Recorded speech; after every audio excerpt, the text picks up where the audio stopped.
My name is Alisa Mshishimana. I'm a student in the Bachelor of Arts with College for America at Southern New Hampshire University. I'm conducting this interview as part of my academic work. With your consent, I will record this interview and use this information in this video I'm working on for a government and due project. The interview will be used to create this deliverable, and I will submit the video to the College for America so that my project evaluator can evaluate my work. So only the evaluator and College for America staff will have the access on it. Do you have any other question? So, I, Alice Muris, give my informed consent to participate in this interview to be recorded and used as part of the student academic work. Thank you. So the first question I have for you, what are the three branches of the U.S. government? So the three branches of U.S. government, the first one is executive branch, the second one is judicial branch, and the third one is legislative branch. Okay, great. Then what does each branch do?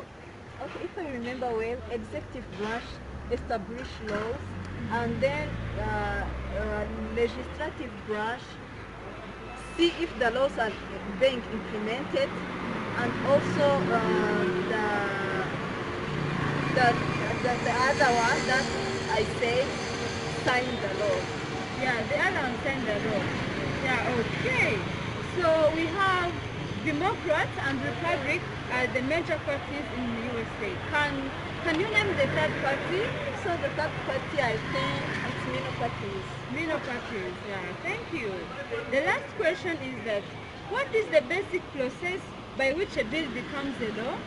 So the bill, in order to become a law, first a bill starts in executive branch, where the people there establish a bill, and then they send the bill into the White House, and then in the White House the president can sign that bill and to become a law. But there is another time that the president refused to sign that bill, and it returns again into the executive branch. When it returns into executive branch, the member of the executive branch, they can vote for that bill. If the high number vote for that bill to be implemented, so the bill has to be signed to become a law. Okay, thank you very much for willing to take part in this interview. Thank you. Hi Clementine. Hi Alice. My name is Alisa Mshishimana. I'm a student in the Bachelor of Arts program with College for America at Southern New Hampshire University. I'm conducting this interview as part of my academic work.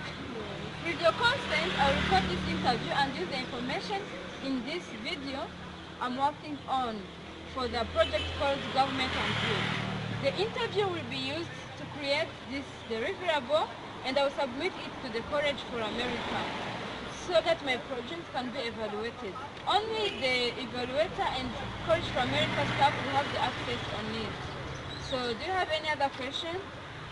I think that's now. That's now. I, Clementine Louise, give my informed consent to participate in this interview to be recorded and used as part of the student academic work. Thank you very much. So my first question is, what are the three branches of the U.S. government?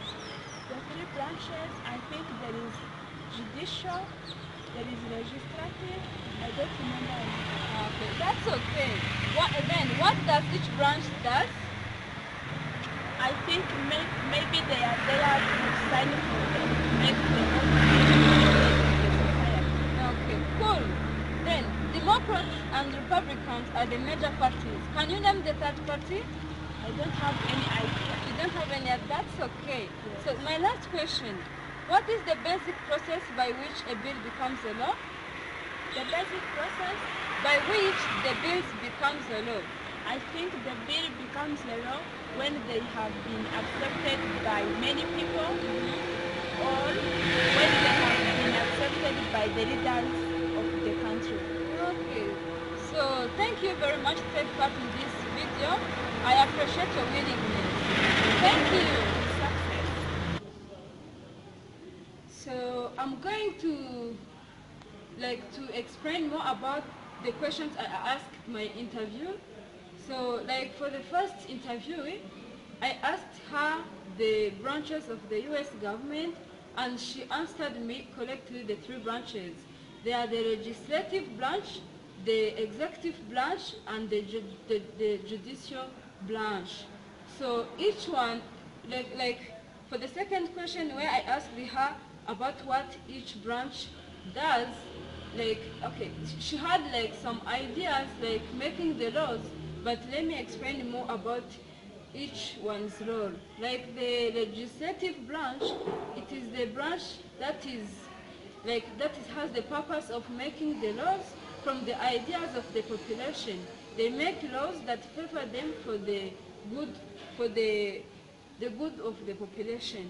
The executive branch is made up by the president, vice president, and the cabinet, and it is in charge of carrying out the laws and enforcing them.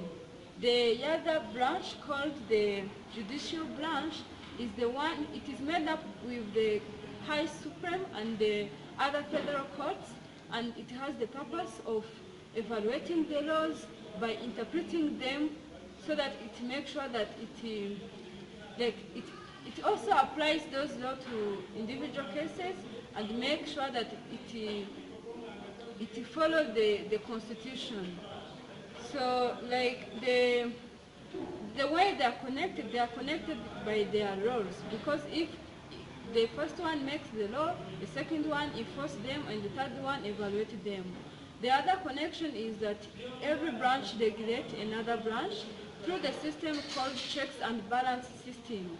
This system is it ensures that no branch has too much powerful than the other. So one branch might limit the power of the other branch through many processes. Like for instance, the Congress from the legislative branch can make law, and after sending those laws to be approved by the president may deny to approve that law and send a veto. So the Congress might also conduct other votings in order to make sure the law is approved. Another example is the president might appoint the members of the High Supreme, but those members have to be approved by the legislative branch. Like in the same way that the president can nominate the members of the cabinet, but those members have to be approved by the legislative branch. If they deny those appointments, the president nominates again other members. Going to the second interview, I asked her about the question about the Democrats and the Republican and the other third party, but she asked me that she don't have any idea about it. But to explain more about that, according to the information I retrieved from the website called congress.com, two-party system dominated, the third party is called minor party. And about the brief history, two-party system dominated much of American politics from the very beginning. The Republican and Democrat exist for more than 150 years. Democratic Party was formed in 1928 by Andrew Jackson. The Democrats won all but two elections, presidential election from 1928. There have been 15 Democratic presidents from 1928, including even the former president of the US, Barack Obama, who joined the office in 2009. About the Republican Party, it was formed in 1954 from abolitionist, Democrat, and Northern wings. It is the second oldest political party in the US. It was established with the purpose of combating the slavery and to promote more modernization and of the economy. Abraham Lincoln was its first U.S. president from the Republican Party, and after his election, the party experienced more success. Like a big number of the U.S. presidents came from this party, including the recent elected President Donald Trump, also is a Republican. The other question I asked my second interview was about the basic process by which a bill becomes law. And to explain more and remove the confusion about, I retrieved the information from the website called Kids in House. And the process is as follows. First of all, the bill begins as ideas from either the representatives or from the citizen. So the first step is to research and write down those ideas into what is called bills. The second process is that the representatives looks for the sponsor of those bills. The sponsor are those representatives in the House who can support the bills. So they have that role of supporting those written ideas, and the sponsor, if they support the bills, the bill becomes ready to be introduced. The other step is that in the U.S., the U.S. representative introduce bills. The reading clerk reads the bill to all representatives, and the Speaker of the House sends the bills to the committee.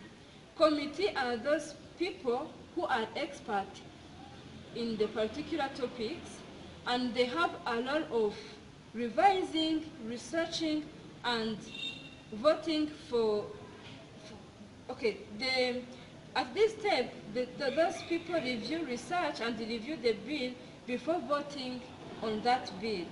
And they vote and they approve it, and once it is approved, it is sent to the House floor. The other step is that once a bill is reported to the House floor, it is debated on. This means that some representatives, they present the reason as to why they agree, or as the reason as to why they disagree about the bills. So all those ideas help to make changes in the bills so that the bill can become ready to be voted on. The other step is that the representative votes on the bill. If the majority votes for that bill, it is sent to the U.S. House of Senate. And in the U.S., in the Senate, the bill goes through the same process as the same it went out in the House of Representatives. That means they debate, they vote, whatever. And at the end, if they vote and the majority of senators vote the bill, it becomes ready to be sent to the president. So once the bill reaches the president has the right to sign the bill so that it can become a law, or reject that bill. So if once he signed the bill, it becomes automatically the law. And once it denies it, it returns back to the U.S. House of Representatives and Senators so that they can revise them and vote again on it. So the last step is that once a bill is approved by the representative, senators, and the president, automatically the bill becomes a law. Before concluding this session, I want to talk about something I forgot to talk about the political parties in the U.S. There is the other party I talked about called the minor. This political party also have the influence on the national politics of the U.S. For instance, okay, the candidate from the minor party rarely wins the election, but once they are elected, they may influence the major parties on some ignored issues, putting influence on those major parties to act on them. Another thing is that, okay, the candidates from the minor party, they take away some votes in the election, thus they influence the outcome of the election. So that's all I have to talk about in this video. I hope you enjoyed and you were able to learn more about how the US government functions. So thank you.